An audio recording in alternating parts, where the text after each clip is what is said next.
The poor wretch was warped beyond recognition. To think it was once human.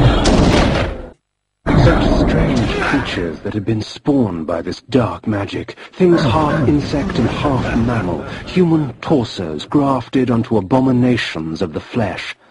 Sick as it was, I couldn't help but admire its creator's ingenuity. Iron sword.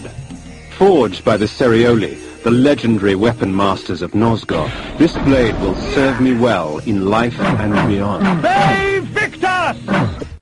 If it could be said that a land descended into madness, 'twould be an accurate account of Dark Eden. A garden of horrors, seeded with thick perversion of nature's design.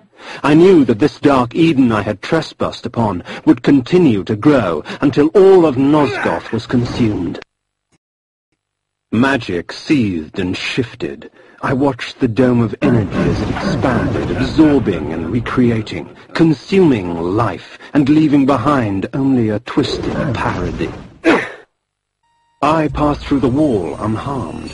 It seemed the magic only preyed on things that were alive and pure, or perhaps it simply decided that I was twisted enough. A tower stood in the distance.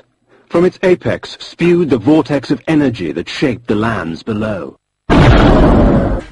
The surface of the castle belied its interior, for it was far larger inside than out. With the powers the circle had at its disposal, it would have been simple to distort space to accommodate this strange structure.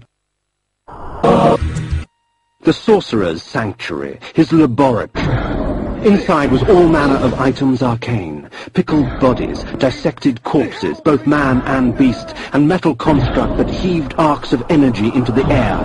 I sensed more than one force being manipulated in this place. Strange. Rarely did a sorcerer condescend to work with others. Not one, but three. Dejul the Energist, Bane the Druid, and Anakroth the Alchemist. How considerate of them to hasten my search. So the Scourge of the Circle has arrived! Fear him not, Bane. He is but a whelp. His soul is ours for the taking. Don't be ridiculous, Malik. To our aid. Damn you, alchemist! I had not come this far only to have my quarry escape.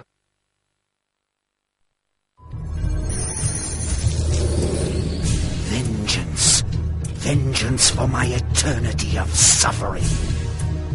Whelp! As if you knew what eternity was! Grovel before your true master! Never. I'll hack you from crotch to gizzard and feed what's left to your brides.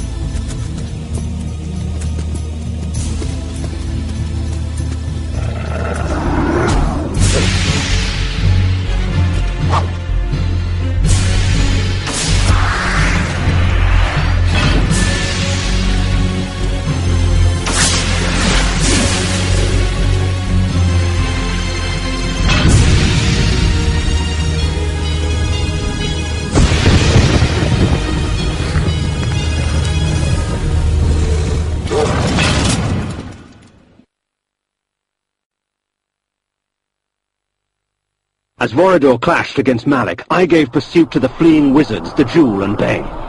I danced their dance. When the time came, they would dance upon my sword.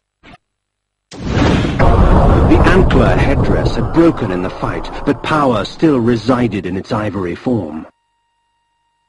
The cloak was made from an alloy akin to lead, heavy and malleable, woven into fine links.